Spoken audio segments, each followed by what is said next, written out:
Hello, everyone. Good day. Thank you for the privilege. Today, I present my work to you. My name is Nana Amowee Dawson, and I'm so privileged to be presenting my work to you. Kindly let me share my screen so that we can be interactive.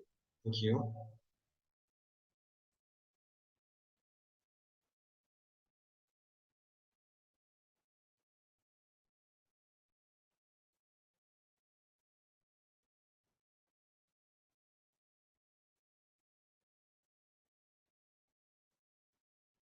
Yeah. My paper that I'm working on, or what I want to share with you today, is titled KODZI, my creative intermediation in resuscitating traditional African-Ghanaian-Akan folklore. And for today's presentation, I'll be focusing on the background to what I'm presenting today, which is me and my artistic journey. And then I'll move on to the focus of my PhD thesis. And then I will speak about the purpose of my study, the motivation, literature that I reviewed for my work, the findings, and which will apparently lead me to expose my creative intermediation. And then I'll move on to the conclusion. Delve into who I am. Currently, I'm a third year PhD student in composition. I'm studying music theory and composition. All my life, I've been studying music. I did music at the secondary school level, moved to the university, did my first and second degrees, and now I'm back doing my third degree. I can say that I am a scholar, musician, one, and an artistic researcher. All my worldview has been shaped by art music. But as I began my PhD program, I thought it wise to look into African musical arts because I wasn't going to create the things that I was taught in school. And then I looked at the advocacy of scholars, including Kofi Agau, Matthew Thomas, Francis Bebe, and Samuel Floyd, and how their contributions have influenced the cause of music advocacy to some extent, African music advocacy to some extent. Now, let me briefly speak about these scholars. These scholars, together from their different perspectives, urges Africans to consider music and art education from the African perspective.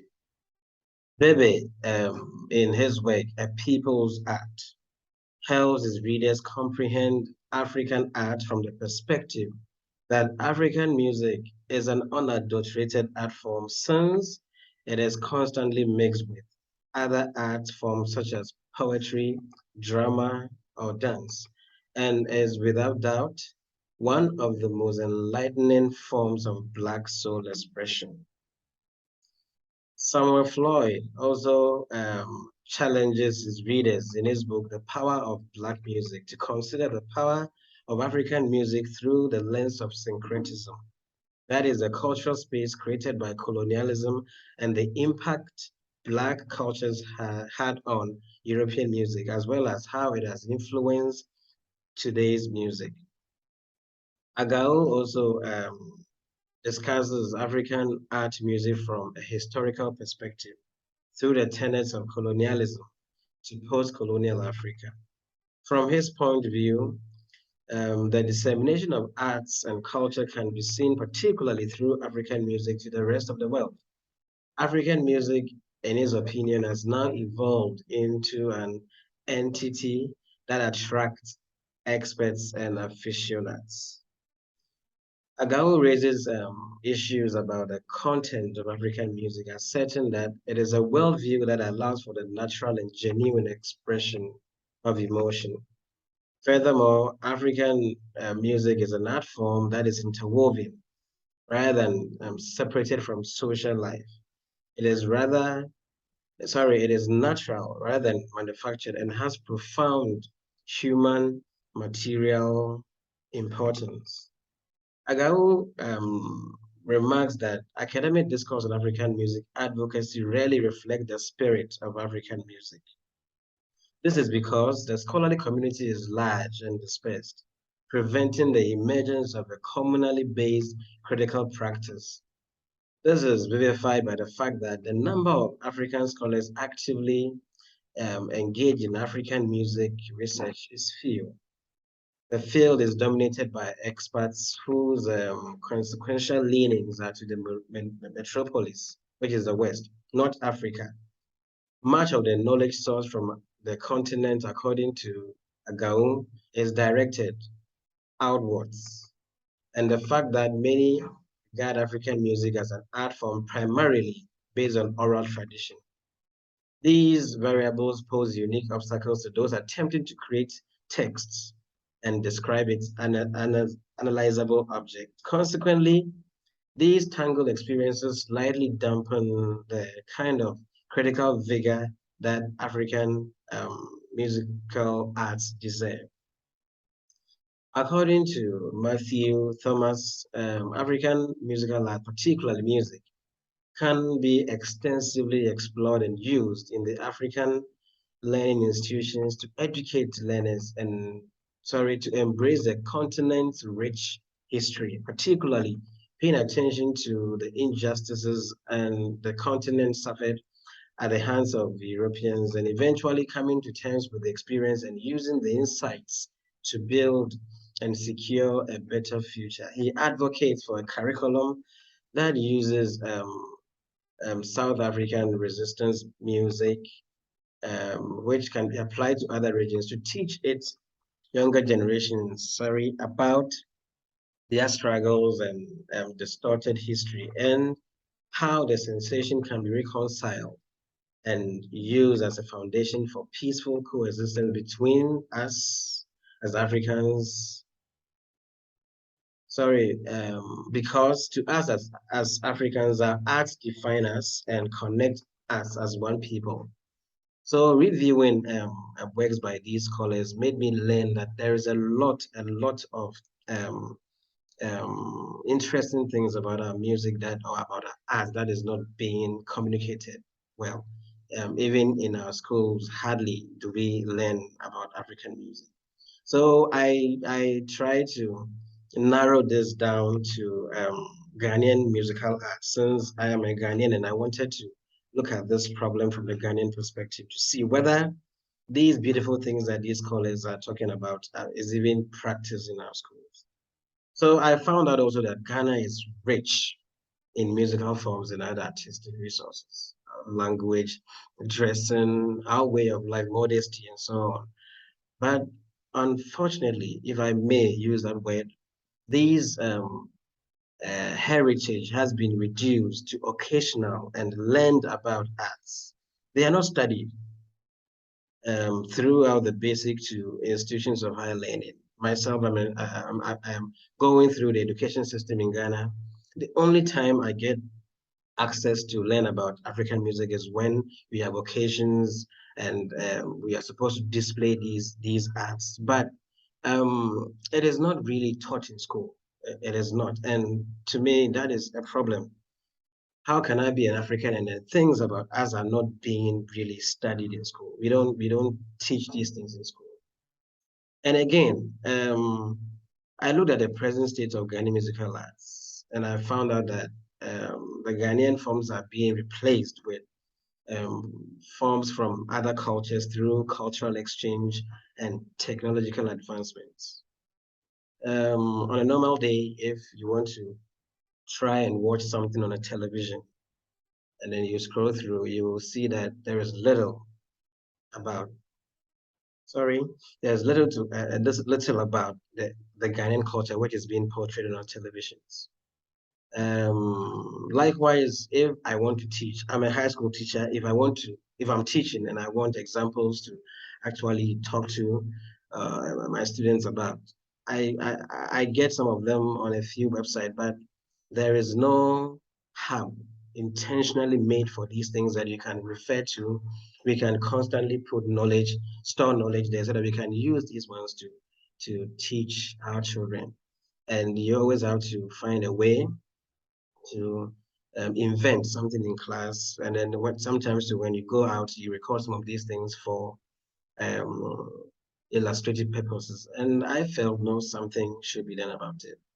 So for my PhD, I wanted to do something about this problem.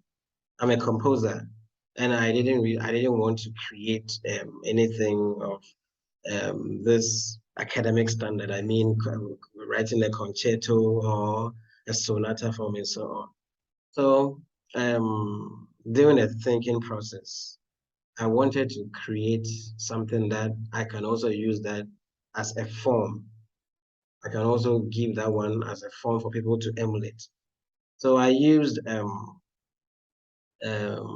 SDG, the Sustainable Development Goal 11, which is sustainable cities and communities. I explored this goal musically by considering the possibility of synthesizing music, dance, visual arts, and literature under a broad umbrella of creativity aided by technology. So since to us music is a connected art, I wanted to see how I can create something that will fuse all these components under the same umbrella of creativity, that is music.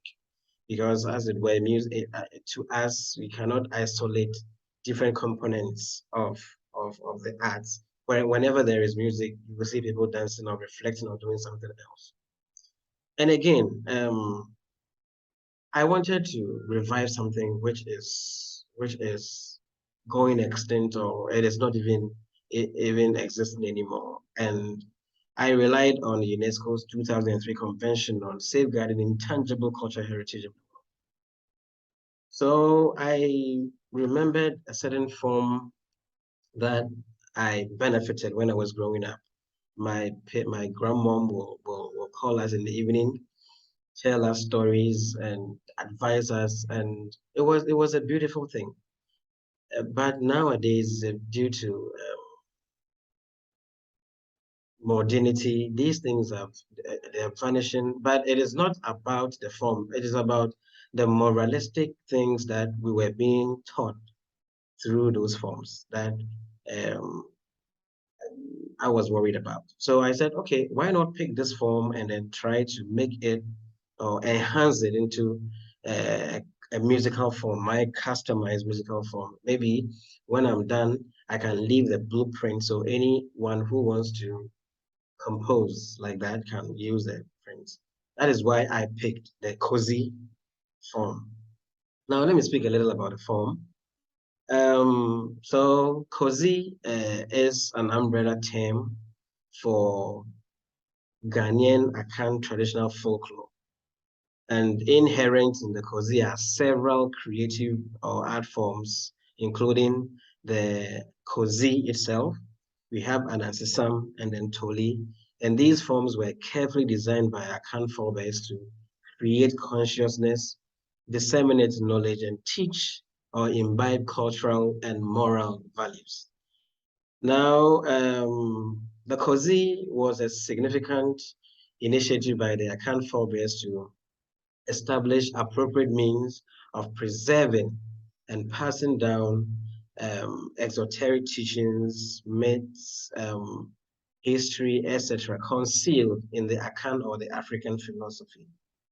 According to Professor Nubiakai, these creative forms are manifestations that extol the utmost level of truth that can be communicated within the confines of language, as opposed to the connotative usage of myth, which means an untruth, a fabrication, or a mere narrative. The present day interpretations of an art form, it has been reduced to only myths. So they are the stories that you just play with. No, they go beyond that. They really go beyond that. It is only through this art form or these art forms that the origins of a people's culture or identity can be disclosed. Folklore influences the core character of our personal and social lives, or determines the underlying philosophy of society. That is the way we shape our cultural, social, political, and economic lives. Now, let me speak briefly about these art forms that I found after reviewing my literature, which is the KODZI, Anansesam, and Toli. So the KODZI as a form under the main folklore was used primarily to instill some sense of patriotism in the youth. And again, that was the form that is used to pass on history, heroic activities of our kings and so on onto the next generation. Again, Anansesam is another art form where they use Anansi, a character, as a center of instruction to teach morality specifically. So at some point they will use that character to teach good. At the same time, they will another time they will use the same character to teach bad. So they will leave that choice for the child. So by the time you grow up, you know what is good, you know what is bad, and so you make your own choices and so on. And then we have the Toli, which is the lightest of all those forms. It can be likened to comedy. So you say things, and the twist is that you have a short narrative, and the twist is that there should be something that you say at the end that will make people laugh. And all these forms were forms that I benefited when I was growing up. But whether I should say sadly or unfortunately, permit me, these things have been replaced with a lot of art forms, which is teaching our generation to be different. And I wish that after my work, I can do something about it. Hence, the proposition of my creative intermediation. So the first thing that I want to leave after this work, after my PhD, is um, a customized or a new visual form fashioned out of the principles of aleatory eclecticism and technology, which I will name the form as KODZI. So in effect, those stories will be presented in a musical form, and so as people are watching or experiencing the music, they're actually being told stories in them. Um, this is because I feel like we shouldn't lose form. Yeah. And the second one that I want to do is to establish a hub, which I will want to name abriwaarchives.com. A hub or a domain or a journal. It will be like a center of excellence where we will store African musical arts for posterity. Growing up, as I said, I am art trained, and so trying to fetch for information, I was using platforms like classicalarchives.com. I can use Kunstfield, Vimeo, and YouTube to get examples. But talking about Ghanaian musical arts, it's really difficult getting examples to teach your children, as I said earlier. So I think we should be intentional about the kind of things that we gather or we store to teach our children. So that is one thing that try and then do with the help of my fellow artistic researchers so that we can start building things intentionally for our schools. So, and then the third thing that I want to do is come up with a potential scoring tool for African musical arts, not just music, but something that can really help us put down our heritage, as it were. And I use the word Druvito. I think it is a Togo word.